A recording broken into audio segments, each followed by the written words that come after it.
ఇది చేతివాటం. ఆ రాత్రి 2 సంఘటనలు జరిగాయి. ఆ ప్రాంతం పుట్టింది, అతను పుట్టాడు.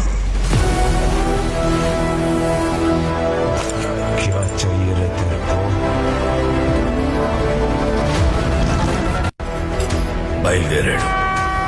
వాడికి వెళ్లే దారి గురించి తెలియదు, తీసుకెళ్లే చోటు గురించి కూడా తెలియదు, దాని వెనక ఉన్న అమానుష చరిత్ర గురించి కూడా వాడికి తెలియదు. ఇది చేతివాటం.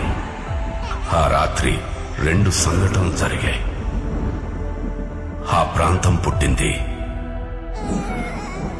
అతను పుట్టాడు.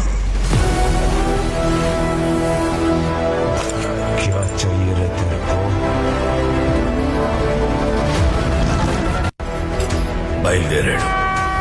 వాడికి వెళ్లే దారి గురించి తెలియదు, తీసుకెళ్లే చోటు గురించి కూడా తెలియదు, దాని వెనక ఉన్న అమానుష చరిత్ర గురించి కూడా వాడికి తెలియదు.